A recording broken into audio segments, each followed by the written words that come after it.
decirles que se va a apoyar a los trabajadores del Infonavit y que todo esto, lo subrayo, tiene que ver con una mejor administración,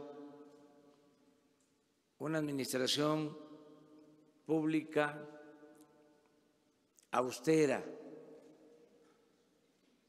Por eso, para sintetizar, para resumir, para dejar claro de manifiesto que hay un cambio verdadero,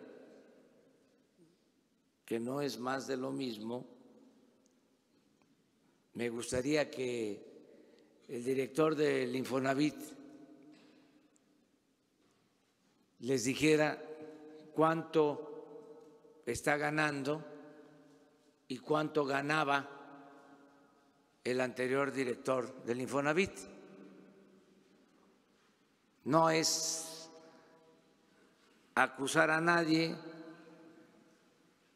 es demostrar de que ya no es lo mismo, de que no solo hubo cambio de gobierno, sino hay cambio de régimen, que ya estamos en la cuarta transformación de la vida pública del país. A ver, director. Claro que sí, presidente. La anterior administración, el director en el periodo de enero a diciembre de 2018 recibió en un salario integrado en términos brutos 9.3 millones de pesos. Eso fue el salario anual entre enero y diciembre. Si lo dividiéramos en términos brutos sería algo así como pues más o menos 700,000 pesos, un poquito más. Sí, es 9.3 millones de pesos entre los mensual, ¿cuánto? ¿no? Mensual, pues son 745,000 pesos, ¿no? Entonces, eso era el salario que recibía en términos brutos el anterior director.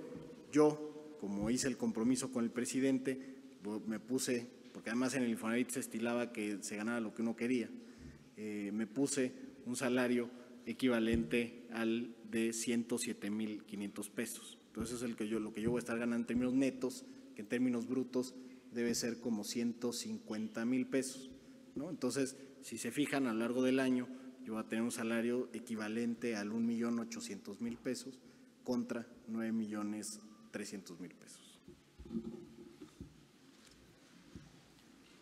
Está bien el ejemplo, ¿eh? Bueno, ahí queda eso. Ahora sí, vámonos a la sesión abierta. Para evitar estos fraudes que se dan también para las personas que no tienen dinero para pagar a un notario y no pueden pues obtener sus escrituras y que jamás las obtendrán porque las inmobiliarias llegan a vender los inmuebles y tienen la deuda ante el instituto. Y por último también preguntarle si habrá algún tipo de, o si han proyectado algún tipo de programa con Foviste para equilibrar los pagos en créditos mancomunados, porque Foviste, siempre un trabajador del Estado paga menos en crédito que un trabajador que tiene Infonavit. Gracias. Muchas gracias. Sobre el tema, por supuesto que mencionas de Nayarit y que también ha pasado en Coahuila, solo informarles que están siendo investigados por las instancias jurisdiccionales locales. Ellos determinarán lo conducente sobre lo que se determine de la conducta que se cometió.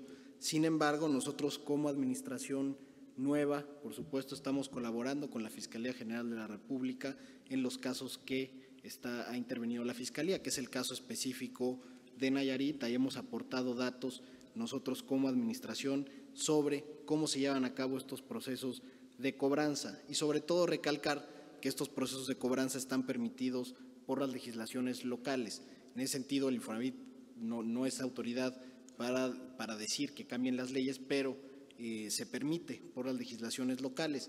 Y en particular, esto que estaba pasando en Coahuila y Nayarit, particularmente, por ejemplo, en Coahuila se están llevando a cabo juicios masivos que suman 130,000 créditos y en el caso de Nayarit suman 32,000 créditos. Eso es lo que nosotros tenemos detectado como números y que se están llevando en esos juzgados. Y lo que pasaba, para los compañeros que no tengan claridad sobre el tema, es que personas o trabajadores que tenían sus casas, por ejemplo en Chihuahua, y que habían caído en cartera vencida y por lo tanto se habían ido a un proceso judicial de recuperación de cartera, esos juicios de gente de Chihuahua se llevaban a cabo en Nayarit o en Coahuila, y ahí mismo es que se juzgaban a través de edictos y cosas que permiten, insisto, las propias leyes locales.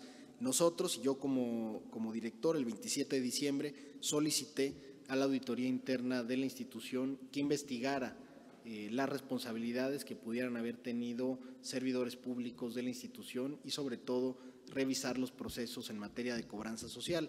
Y esa es la razón por lo que les decía al principio.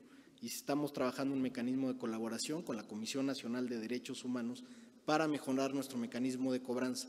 Lo que había pasado es que el Infonavit había tercerizado prácticamente todo y había perdido su responsabilidad en esa materia. Nosotros creemos que sobre todo al ser una instancia de seguridad social tenemos que estar cercanos a los trabajadores. Por eso queremos cambiar la parte de los mecanismos de cobranza social. Estamos trabajando con la Comisión Nacional de Derechos Humanos y ya les iremos informando cómo va a quedar el nuevo mecanismo, por supuesto, con todo lo que la ley nos dice y nos mandata, que es efectivamente poder hacer procesos judiciales en caso de que se necesiten, pero también ser muy sensibles a la realidad de los trabajadores y sobre todo a la realidad del mercado laboral mexicano, y teniendo como base que se trata de un derecho humano que está consagrado en nuestra Constitución. Entonces, estamos haciendo todo eso y informaremos, por supuesto, lo que lleguemos con la Comisión de Derechos Humanos. ¿Quién? Sobre el tema de Foviste también, estamos revisando, como saben está el crédito Infonavit Foviste que aplica para cónyuges. Lo que estamos viendo es cómo ampliarlo. Uno, para compartir mejor el tema de los pagos, que es lo que decías, pero también para que los créditos no solo puedan aplicar a cónyuges, sino padres e hijos y cualquier otra relación familiar que pueda servir para ampliar el monto de crédito y puedan obtener una mejor vivienda. Entonces, en ese sentido, con el vocal ejecutivo de Foviste, estamos trabajando un mecanismo para que pueda ser mucho más fácil, pero además más amplia la gama de posibilidades de combinar créditos Infonavit, Foviste, incluso también trabajadores que vienen del sector público al privado o viceversa, pues tener la posibilidad de una efectiva movilidad de las cuentas de vivienda. Entonces estamos haciendo ese programa con Foviste, es muy importante para nosotros, sobre todo en mercados específicos donde el Infonavit no es tan fuerte como la Ciudad de México. Ahí el Foviste es un aliado muy importante para nosotros. Buenos días. Sara Pablo de Radio Fórmula. Preguntarle, director del Infonavit, ¿cuántas viviendas se encuentran en zonas de alto riesgo donde no debían haberse construido? ¿Cuál es el estatus y si siguen ahí? Y si me permite al secretario de Hacienda preguntarle sobre el tema de las Afores, porque se había dicho que había habido una pérdida por el tema del aeropuerto, de la cancelación del aeropuerto en Texcoco. Muchos usuarios han registrado en sus estados de cuenta alguna pérdida en su ahorro. ¿A qué se debe esto? Si tiene que ver o no con el aeropuerto. Gracias. Bueno, el caso de viviendas en zonas de riesgo, el número exacto, digamos, no lo tenemos, pero estamos realizando estudios en zonas que nos preocupan. Particularmente en Chihuahua ha habido zonas que se han detectado incluso que son inundables, ¿no? Entonces ahí nos están haciendo un estudio que una vez que lo tengamos también tendremos una mecánica de solución que estamos trabajando con el propio secretario Meyer. También nos acompaña el secretario de Hacienda, Carlos Ursúa. Entonces sí, pasamos a lo del Infonavit. Adelante. Muchas gracias, presidente. Buenos días a todos ustedes. Buenos días al secretario de Desarrollo Agrario, Territorial y Urbano, Román Meyer, y buenos días también al secretario de Hacienda, el doctor Carlos Ursúa. Saludo también a los compañeros de los medios de comunicación y a todos los trabajadores que seguramente nos siguen a través de sus redes sociales en este ejercicio informativo y democrático. El presidente me ha pedido que informe a ustedes sobre el programa que tenemos en el Infonavit para beneficiar a los trabajadores que menos tienen y más lo necesitan y que enfrentan saldos crecientes en sus créditos del Infonavit. Pero antes quisiera hacer un pequeño diagnóstico sobre la situación de la política nacional de vivienda. Este diagnóstico que hicimos en conjunto, por supuesto, con el secretario Meyer, fue resultado de un recorrido por el país, de hablar con los trabajadores, de escuchar sus necesidades en materia de vivienda y de ver las condiciones en que vivían en muchos desarrollos que precisamente el Infonavit había desarrollado. Y lo que encontramos es que del año 2000 al 2018 se siguió un modelo expansivo de vivienda en el que se hicieron desarrollos alejados de los centros de trabajo. Muchas veces se construyó incluso en lugares donde no se debió de haber puesto una piedra, porque eran lugares que eran zonas de riesgo. También se hicieron desarrollos que no cuentan hasta la fecha con servicios básicos como agua o electricidad. Y lo anterior tuvo como consecuencia el abandono de viviendas y sobre todo la insatisfacción de miles de trabajadores que habían invertido ahí su patrimonio.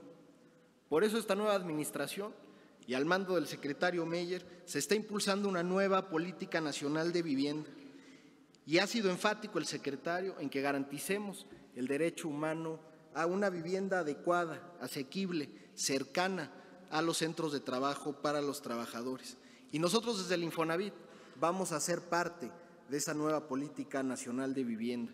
Y por eso queremos ajustar las líneas de financiamiento de los trabajadores para entenderlos y atender sus necesidades. Vamos a impulsar, por ejemplo, un programa de autoconstrucción. Y en materia de cobranza social, que ya lo decía el presidente, estamos haciendo un nuevo esquema para que ya no haya despojos ni haya maltratos a los trabajadores. Estamos trabajando en conjunto con la Comisión Nacional de los Derechos Humanos, primero para diagnosticar qué ha pasado en materia de cobranza y segundo, para poder hacer un nuevo esquema que respete el derecho humano a la vivienda. Finalmente, vamos a apoyar a los trabajadores de menores ingresos. Estamos trabajando con los sectores económicos que se representan en el propio instituto, el sector de los trabajadores y el sector de los empresarios, para aumentar los montos máximos de crédito. Esto permitirá que los trabajadores de menores ingresos puedan efectivamente acceder a una vivienda. Esta nueva política se presentará el mes de abril en conjunto con la Política Nacional de Vivienda. Y para hacer todos estos cambios, hemos decidido que teníamos que tener dos objetivos institucionales de manera clara. Uno, ser una institución más eficiente, y esto nos iba a permitir, por supuesto, cumplir nuestro segundo objetivo, que es dar más beneficios a los trabajadores. Y sobre el primer punto les quiero decir los avances que hemos tenido hasta la fecha. Desde el 14 de diciembre, que inició la nueva administración, nos pusimos como meta ahorrar 2,000 millones de pesos del gasto operativo del instituto. Lo que habíamos observado es que en el sexenio anterior el gasto operativo había crecido en un 80%, sin que el número de créditos aumentara. Es decir, se estaba haciendo simplemente más caro operar el mismo número de créditos. Y a la fecha, en tan solo un mes, hemos logrado ya recortes por 1,200 millones de pesos sin que se haya afectado las metas operativas del instituto. Al contrario, en el mes de enero hemos otorgado más créditos de lo que se había hecho en el mismo periodo de 2018 y de 2017. Hemos también propuesto al Consejo de Administración los lineamientos para un nuevo tabulador salarial para los altos directivos del instituto, que sean congruentes con las políticas de austeridad, eficiencia y buen gobierno que ha puesto esta nueva administración federal. Esta nueva tabulador, este nuevo salario, tendrá que ser aprobado por la Asamblea del Instituto en el mes de abril. Sin embargo, en el periodo que corre entre enero y abril, estamos haciendo un mecanismo de donación del excedente del salario de los altos funcionarios con respecto al del presidente de la República. También estamos haciendo una reestructura organizacional para evitar duplicidad de funciones y para poder optimizar las funciones que hoy realiza cada una de las áreas. Y finalmente, vamos a cambiar nuestro marco normativo en materia de compras. Hasta diciembre del año pasado, el 92% de lo que compraba el instituto era a través de adjudicación directa o de unos mal llamados procedimientos especiales que aplicaban a distintas materias de compras. Esto, por supuesto, queremos que se revierta. Queremos que la mayoría de las compras que haga el instituto sean a través de licitaciones públicas. Estudios internacionales han mostrado que licitaciones competidas pueden generar ahorros de entre 15 y el 30% de los recursos, y se requiere que los trabajadores que nos dieron su confianza para administrar su salario puedan tener un instituto eficiente y austero. Y esto nos permite llegar al punto y al programa por el que estamos hoy aquí. Estos ahorros nos permiten presentar el programa Responsabilidad Compartida. ¿Qué significa este programa de responsabilidad compartida? Significa apoyar a los trabajadores que menos tienen y más lo necesitan. ¿Y cómo los vamos a apoyar? Vamos a cambiar sus créditos, que hoy están denominados en salarios mínimos, a pesos. Lo que nos dimos cuenta es que los créditos que se habían otorgado históricamente en el Infonavit, que estaban denominados en salarios mínimos, eran más difíciles de pagar para ciertos trabajadores, particularmente aquellos cuyo salario nominal, lo que recibían cada mes en su nómina, no crecía al mismo ritmo que se actualizaban el saldo total de la cuenta, que se actualizaba con el salario mínimo o recientemente con la unidad de medida y actualización. Y esto hizo que los trabajadores, a pesar de que pagaban sus créditos y que seguían teniendo un empleo formal, vieran incrementarse su saldo cada mes a pesar de que pagaran. Y nosotros hemos entendido y recogido la frustración que sienten muchos de estos trabajadores, y por eso hemos decidido hacer este programa. Queremos, por supuesto, que los trabajadores sigan pagando, es una obligación el crédito, pero queremos que lo hagan en mejores condiciones. Por ejemplo, en este programa los que accedan van a obtener beneficios de descuento a su saldo total del 55% en promedio. También van a obtener una nueva tabla de pagos y tasa fija, y van a tener un apoyo mensual al pago precisamente para que ya nunca más en la historia del crédito vuelva a crecer su saldo mensual. Se va a quedar congelado en su última mensualidad y eso será el resto de la vida del crédito. Y esto podrá dar, sobre todo, certidumbre y planeación financiera a las familias. Algo de lo que nos ha dicho la gente, los trabajadores, es que no saben cada enero cómo se va a actualizar su crédito, cuánto van a pagar cada mes, y van a tener que retirar dinero que podrían utilizar, por ejemplo, para alimentos o transporte, en el pago del crédito. Con esta oportunidad les estamos dejando que tengan esta planeación financiera, porque ya no van a pagar más de lo que corresponda a su última mensualidad. Hemos estimado que el total de trabajadores que entrarían en esta primera etapa es de 194,875. Sin embargo, hemos estimado que a lo largo de esta administración podemos llegar a un total de 745,000 trabajadores en distintas modalidades de este programa, y que cada año iremos anunciando. Por eso es importante que quienes no apliquen este año al programa sepan que cada año estaremos apoyando a los trabajadores para que puedan tener mejores condiciones de pago para sus créditos. Y lo importante fue cómo definimos al número de trabajadores y a los trabajadores universo de esta primera etapa. Y para determinarlo, primero nos pusimos a ver qué grupo tenía créditos denominados en salarios mínimos y que estuvieran vigentes. Además, nos pusimos como meta focalizar a los trabajadores que ganaran menos de 4 salarios mínimos, y queríamos beneficiar sobre todo a aquellos trabajadores que han sido constantemente cumplidos a pesar de la adversidad que ya les mencionaba. Otro criterio de selección fue que los créditos ya tuvieran una vida de 15 años, es decir, gente que constantemente ha pagado y sin embargo ha incrementado su saldo, y además que su deuda fuera 1.5 veces mayor a lo que originalmente habían contratado. Tenemos casos muy particulares, por supuesto, son los menos, pero incluso hay gente que debe hoy, después de 15 años de pagar su crédito, 5 veces más de lo que se había contratado. Entonces, estamos focalizándonos en quienes más tenían esa deuda y sobre todo quienes habían estado cumpliendo a lo largo de la vida del crédito. También nos enfocamos a trabajadores que ya tienen más de 40 años y que por probabilidad su carrera salarial tampoco va a ir acorde al ritmo de crecimiento del salario. Todos estos criterios juntos nos dan la certeza de estar apoyando a los trabajadores que menos tienen y más lo necesitan, como nos los ha pedido el presidente. Y por eso quiero invitar ahora a los trabajadores para que puedan ver si son beneficiarios o no de esta primera etapa del programa.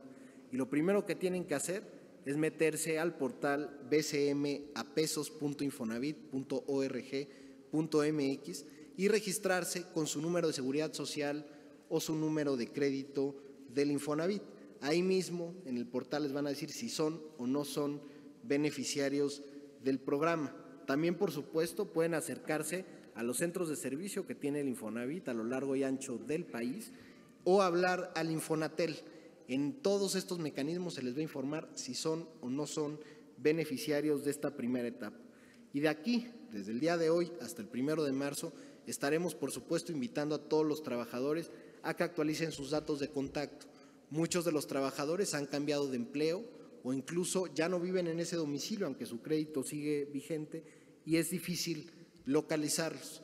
Y por eso queremos que en esta primera etapa actualicen sus datos con nosotros. Y a partir del 1 de marzo, a esos 194,000 que hemos detectado para esta primera etapa, ya se les presentarán los beneficios en sus cuentas y en sus saldos. Y a partir de entonces podrán ser partícipes de estos beneficios. Cada año, como les decía, estaremos abriendo modalidades de este programa para ir avanzando a lo largo de esta administración, siempre cuidando, por supuesto, la salud financiera del instituto en beneficio de todos los trabajadores. Es cuanto, señor presidente. Si les parece, desahogamos este tema y luego vamos a la sesión de preguntas y respuestas en general.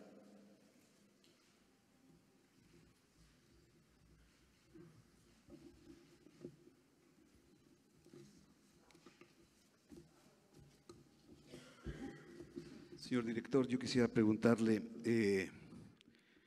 que si ha encontrado tranzas del señor David Penchina en la administración del Infonavit, recordando que él fue presidente de la Comisión de Energía del Senado y quien delineó la reforma energética, porque él en su discurso de despedida dijo que dejaba un Infonavit financieramente sólido, con un portafolio de 1.4 billones de pesos y un patrimonio cercano a los 200,000 millones de pesos. Esa es mi primera pregunta. Mi segunda pregunta sería, ¿existe la posibilidad que el ahorro de los trabajadores que administran en Infonavit pasen a las administradoras del fondo para el retiro, para que tengan mayor pensión los jubilados? Y finalmente, Infonavit reporta al Buró de Créditos la puntualidad o retraso de los trabajadores de Infonavit. ¿Seguirá esta práctica? Gracias. Muchas gracias por la pregunta. Sobre el primer aspecto, quiero decirles que estamos, por supuesto, revisando cómo se encontraba el instituto. Hay que recordar que tuvimos la posesión a partir del 14 de diciembre. Estamos analizando, por supuesto, cómo se encuentra y estamos pidiendo, por supuesto, a la auditoría interna, que depende del Consejo de Administración, que haga una investigación sobre los procesos que se siguieron en la administración anterior. Sobre el particular del exdirector, lo que se tiene que decir es lo que ya hemos dicho aquí. Nosotros encontramos un gasto operativo que había aumentado en 80% durante el sexenio pasado y que no se otorgaban más créditos. Entonces es importante revisar ese gasto operativo, sobre todo porque hubo partidas de gasto específicas del presupuesto que aumentaron más del doble en el año 2018. Entonces estamos revisando todas esas partidas. Yo, en las conferencias de prensa mensuales que doy en el instituto, estoy desahogando todos esos temas. Ahorita lo que nos convoca es, por supuesto, la ayuda a los trabajadores que menos tienen y más lo necesitan con el programa de conversión a pesos. Sobre el tema de las AFORES, es importante, sobre todo, estar en coordinación con la Secretaría de Hacienda. Creo que el objetivo que tenemos como país es aumentar la tasa de reemplazo y buscar la maximización del patrimonio de todos los trabajadores. Y en esa ecuación, por supuesto, el Infonavit es un jugador importante porque administramos una parte del salario, y en ese sentido se tiene que ver la integralidad del patrimonio del trabajador, no tanto quién maneja el recurso en particular, sino cómo maximizamos ese patrimonio para que al final de su vida laboral pueda tener un mejor retiro. Y la tercera pregunta era sobre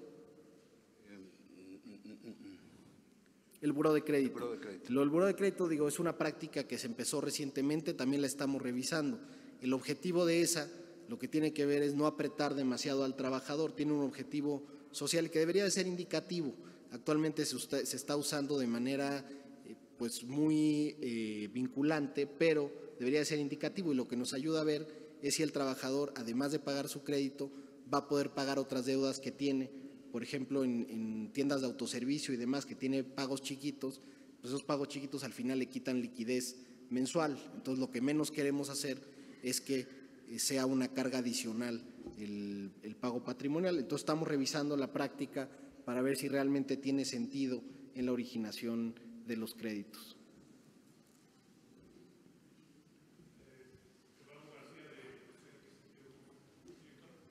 ¿Cuántos créditos tiene hoy el Infonavit vigentes y qué porcentaje de estos pertenecen todavía o están denominados en salarios mínimos? Para tener una idea del monto del programa en su capacidad total. Bueno, actualmente el Infonavit tiene 5.5 millones de créditos vigentes, 3.9 millones están denominados en salarios mínimos, pero hay que recordar sobre todo que pues, la cartera vencida, el número de cuentas que tiene el instituto es de 5.6%, entonces tienes a trabajadores que precisamente ha resultado como predecía el modelo, es decir, que su salario viene creciendo a un ritmo superior incluso al del salario mínimo, y por lo tanto para ellos no resulta oneroso ese crédito. Lo que estamos focalizando es aquellos trabajadores que precisamente no tuvieron una carrera salarial esperada como en el modelo y por lo tanto hubo este desfase respecto a la curva predicha. Pero lo importante también es que a partir del año pasado el Infonavit está otorgando créditos en pesos y una tasa fija que es competitiva en el mercado, y eso ayuda sobre todo a la planeación de los trabajadores, porque les da un panorama de cuánto van a ir pagando cada mes. Ya no se tienen que esperar esto que pasaba cada enero de a ver cuánto sube el salario mínimo o en la UMA a partir de 2016, y estaban las familias con el Jesús en la boca. Entonces, esto ya no va a pasar porque ya estamos haciendo algo que tiene que ver con la certeza y la planeación financiera de las familias.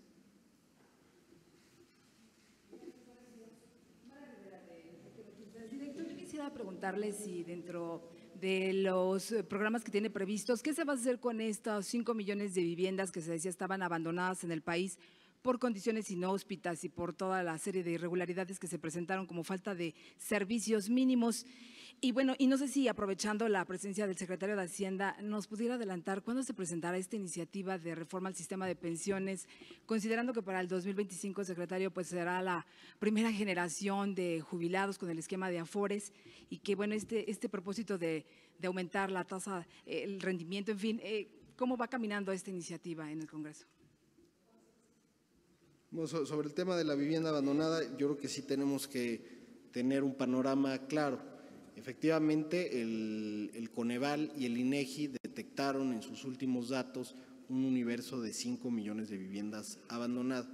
Nosotros, desde el Infonavit, que además es la hipotecaria más grande del país, hemos detectado el año pasado, solamente el año pasado, se abandonaron, tenemos registro de 58,000 viviendas, pero cada año hemos visto un ritmo de más o menos 80,000 viviendas cada año, ¿no? Entonces, estamos estimando el universo que efectivamente tiene el Infonavit y con lo que el Infonavit puede hacer algo. Entonces, es muy importante tener esta claridad. Estamos trabajando, por supuesto, con la SEDATU para que podamos tener un programa de recuperación de vivienda abandonada que tenga un sentido de recuperación del entorno urbano, porque lo que había venido pasando es que agarraban esas viviendas abandonadas, las subastaban a terceros para que las arreglaran, pero arreglaban un pequeño número de casas y los acreditados los volvían a abandonar. Entonces estaban desperdiciando recursos de todos. Entonces Entonces paramos ese programa de subastas desde que llegamos, el 19 de diciembre lo paramos y estamos diseñando en conjunto con la SEDATU mecanismos para que se pueda recuperar el entorno urbano con estas viviendas abandonadas. Pero sí, primera vez vamos a estimar el universo y los daremos a conocer exactamente cuántas tenemos dentro de nuestra cartera hipotecaria. Eso es independiente, por supuesto, de casas que se hayan abandonado y hayan sido créditos otorgados, por ejemplo, por el Fobiste o la banca. Nosotros solo podemos ver lo que está dentro de la propia cartera del Infonavit. Sobre el sistema, doctor. Buenos días. Déjenme quizá clarificar 2 o 3 términos. Como ustedes saben, en el caso de la seguridad social, en este momento tenemos 2 regímenes diferentes. Uno que nos toca a los viejos, casi nadie de los que están aquí, a mí sí me toca, en el que básicamente lo que se tiene es el llamado sistema solidario, donde quien va atrás de uno le paga a uno la jubilación, ¿no? Es un sistema no de cuentas individualizadas, sino un sistema que antiguamente se llamaba solidario y que todavía sigue existiendo en muchos países del mundo, incluido Estados Unidos. En el caso de nosotros, de México, pues ya tenemos un sistema a partir de los 90 diferente. De cuentas individualizadas, ya a eso se refiere la pregunta. En este caso, pues se tiene una cuenta individualizada donde el trabajador y la empresa donde trabajó, las empresas donde ha trabajado a lo largo del tiempo, van aportando dinero y ese monto pues va creciendo. A medida que pasa el tiempo, pues puede suceder una de 2 cosas. Uno, que la persona siga trabajando de manera continua, y otra es que de manera muy discontinua vaya trabajando y luego no trabajando, vaya trabajando y no trabajando, etcétera. Eso hace las cosas un poquito más complicadas, tanto para el trabajador como para el gobierno, porque el gobierno tiene que tomar en cuenta eso. Lo óptimo es que pues, de manera continua lleguen las aportaciones a las AFORES. Ahora, en el caso de la gente que ya se jubile, que es la pregunta que se hace, que ya van a empezar a entrar las primeras generaciones, lo que el trabajador va a tener 2 posibilidades dependiendo del número de horas que trabajó. Una es simplemente que pueda tener una jubilación a partir de el monto de dinero que se tiene en la AFORE. Esta jubilación se puede acudir a ella siempre y cuando haya un cierto número de semanas trabajadas. La tasa de reemplazo que se menciona aquí por el director del Infonavit y también por la reportera, significa que es qué porcentaje del salario que uno estaba acostumbrado a ganar va a ganar uno o va a tener en la jubilación. Típicamente en el caso de las AFORES, no solamente en México, sino en muchas partes del mundo, esa tasa de reemplazo es muy baja. Es por ello que, y esa es la primera medida que nosotros estamos empezando a adoptar, es por ello que hay que incentivar el ahorro voluntario a las AFORES. Segundo, las AFORES, depende, su comportamiento es muy variado. Hay AFORES muy buenas, hay AFORES muy malas. No voy a hablar de cuáles son buenas y cuáles son malas. La verdad que los invito a que ustedes estén continuamente revisando en las páginas de la CONSAR el desempeño de cada una de las AFORES. La diferencia, a lo mejor en el corto plazo parecería muy pequeña por las tasas, pero en el largo plazo, a medida que pasan los años, una pequeña tasa puede significar un gran monto. Entonces es bien importante también incentivar, informar a los trabajadores de que deben estar muy al pendiente de las AFORE en cuestión. Hay una comisión que carga cada AFORE. Por primera vez, esto fue anunciado a principios de este año, por primera vez ya se logró a través de la CONSAR que esa comisión ya sea menos, en promedio, sea menos de 100 puntos bases, es decir, menos de 1% de los saldos. En este momento está en el orden de 0.98, 98 puntos bases. Aún hoy eso es alto, vamos a tratar de que se vaya disminuyendo a lo largo del tiempo. Creemos que para estándares internacionales, incluido Latinoamérica, las comisiones que se cargan en México siguen siendo altas. Entonces vamos a disminuirlas de manera gradual. Otra política que ya estamos siguiendo es que vamos a premiar a las AFORES no solamente por la comisión, quienes cargan menos, sino también por los rendimientos. Eso es por primera vez, eso se anunció en el plan, en estos puntos de reforma financiera que justo se anunciaron aquí con el señor presidente y con el gobernador del Banco de México, si ustedes lo recuerdan. Y tercero, también ya se anunció en ese mismo programa que se van a flexibilizar los mecanismos que tienen en manos las AFORES. Ahora van a tener más posibilidades de invertir mejor de manera normal. Y se van a seguir con otras medidas. Es difícil, el asunto de la reforma de pensiones o de las pensiones en general es un asunto que a todo mundo, en todas partes del mundo, ocupa y preocupa. En Estados Unidos ocupa y preocupa mucho. En otros países, por ejemplo, como Brasil, pues es un asunto ya casi de seguridad nacional, porque es el porcentaje del PIB que se tiene que dedicar a las pensiones es sumamente alto, y en muchos otros países. Entonces estamos poco a poco avanzando y la idea es hacerlo pues, paso a paso, pero con mucha racionalidad en el programa. Bueno, hay estímulos fiscales, si ustedes, y esto qué bueno que lo pregunta, si ustedes aportan a su Afore, ustedes no pagan impuestos, es un beneficio fiscal absoluto. Es por ello que es bien importante que la gente, sobre todo los jóvenes, aprendan a aportar de manera voluntaria a su fondo de retiro.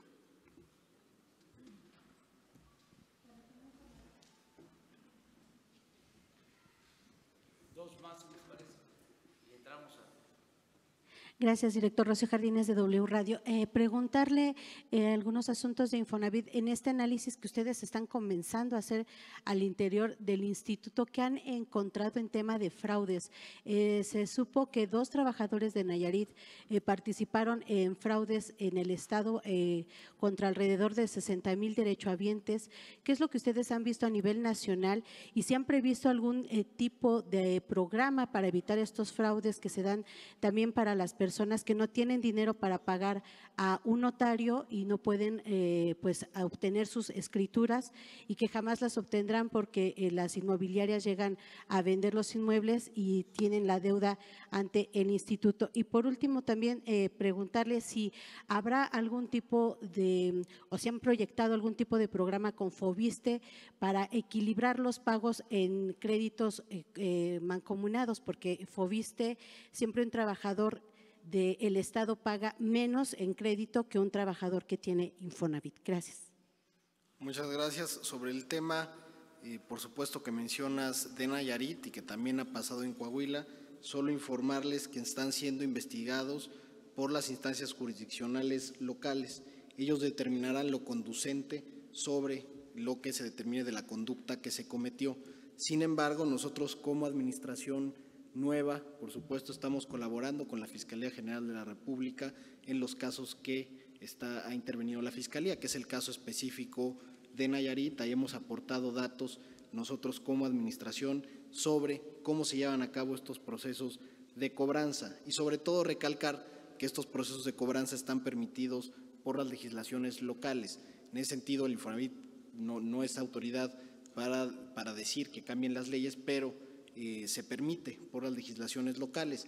Y en particular, esto que estaba pasando en Coahuila y Nayarit, particularmente, por ejemplo, en Coahuila se están llevando a cabo juicios masivos que suman 130,000 créditos y en el caso de Nayarit suman 32,000 créditos. Eso es lo que nosotros tenemos detectado como números y que se están llevando en esos juzgados. Y lo que pasaba, para los compañeros que no tengan claridad sobre el tema, es que personas o trabajadores que tenían sus casas, por ejemplo en Chihuahua, y que habían caído en cartera vencida y por lo tanto se habían ido a un proceso judicial de recuperación de cartera, esos juicios de gente de Chihuahua se llevaban a cabo en Nayarit o en Coahuila, y ahí mismo es que se juzgaban a través de edictos y cosas que permiten, insisto, las propias leyes locales.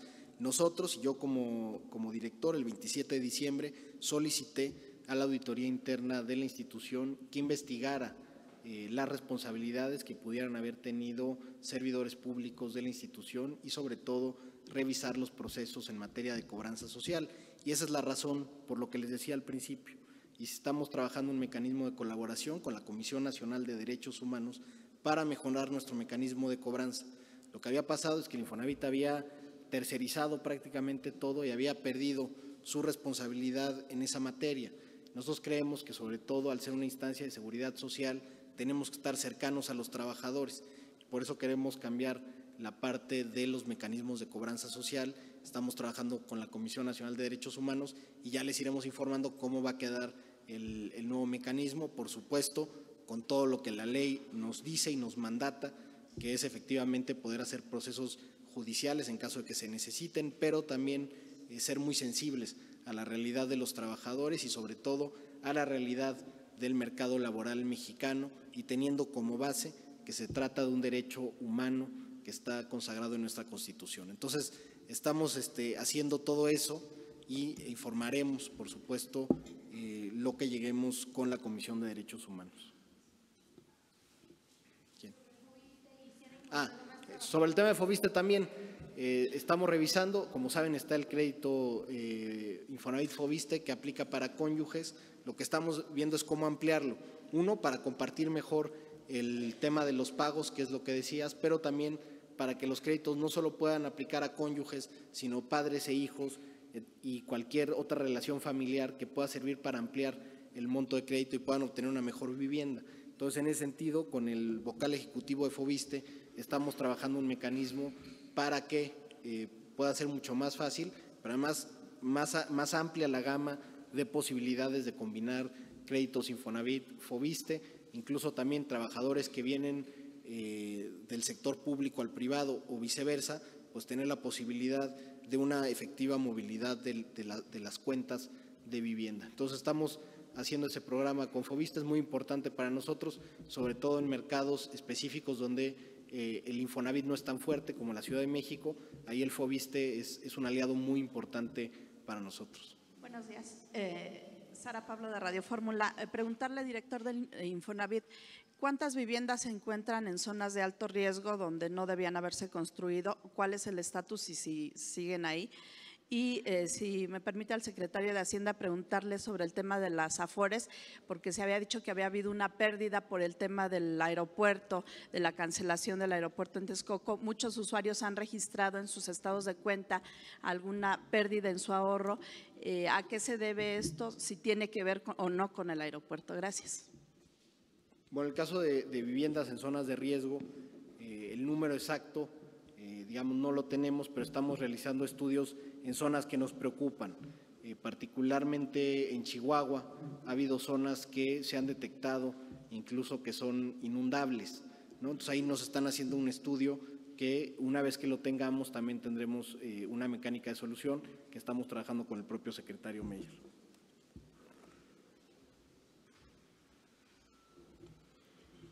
Bueno, en el caso de las Afores, como ustedes saben, parte de los montos que tienen son invertidos en renta variable.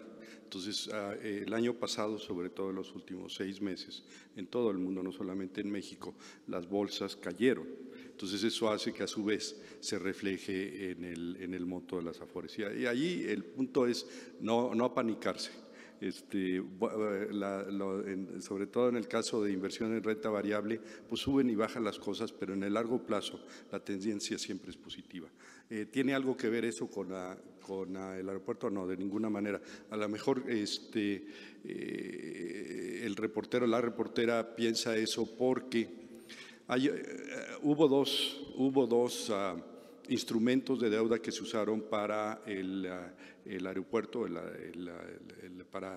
para este proyecto del nuevo aeropuerto de Texcoco, que ya no está en pie. Uno fue emitir bonos, alrededor de $6,000 millones, respaldados por la TUA, la tarifa de uso aeroportuario. Eso ya estamos solucionando, de hecho ya se hizo el primer paso, el gran paso, y eso ya básicamente está solucionado. Y el otro es un mecanismo que se llama FIBRA para nosotros en México, que son fondos de inversión que tratan de impulsar la inversión privada en México. Y en este caso se emitieron alrededor de 30,000 millones de pesos en fibras. Esto, por cierto, ya también el grupo aeroportuario muy pronto ya las va a pagar, pero es verdad que hubo algunas afores, X y Y, que invirtieron en esas fibras. ¿Van a perder? No, porque de hecho, uno de los problemas de esas fibras es que eran demasiado caras para el gobierno. Entonces van a ganar, de hecho, bastante quienes invirtieron en esas fibras. Bueno, nada más para decirles que se va a apoyar a los trabajadores del Infonavit y que todo esto, lo subrayo, tiene que ver con una mejor administración, una administración pública austera. Por eso, para sintetizar, para resumir, para dejar claro de manifiesto que hay un cambio verdadero, que no es más de lo mismo, me gustaría que el director del Infonavit les dijera cuánto está ganando y cuánto ganaba el anterior director del Infonavit. No es acusar a nadie, es demostrar de que ya no es lo mismo, de que no solo hubo cambio de gobierno, sino hay cambio de régimen, que ya estamos en la cuarta transformación de la vida pública del país. A ver, director. Claro que sí, presidente. La anterior administración, el director en el periodo de enero a diciembre de 2018 recibió en un salario integrado en términos brutos 9.3 millones de pesos. Eso fue el salario anual entre enero y diciembre. Si lo dividiéramos en términos brutos, sería algo así como, pues más o menos 700,000 pesos, un poquito más. Sí, es 9.3 millones de pesos entre los mensual, ¿no? Mensual, pues son 745,000 pesos, ¿no? Entonces, eso era el salario que recibía en términos brutos el anterior director. Yo, como hice el compromiso con el presidente, me puse, porque además en el Infonavit se estilaba que se ganara lo que uno quería, me puse un salario equivalente al de 107,500 pesos. Entonces, eso es lo que yo voy a estar ganando en términos netos, que en términos brutos debe ser como 150,000 pesos, ¿no? Entonces, si se fijan, a lo largo del año yo voy a tener un salario equivalente al 1,800,000 pesos contra 9,300,000.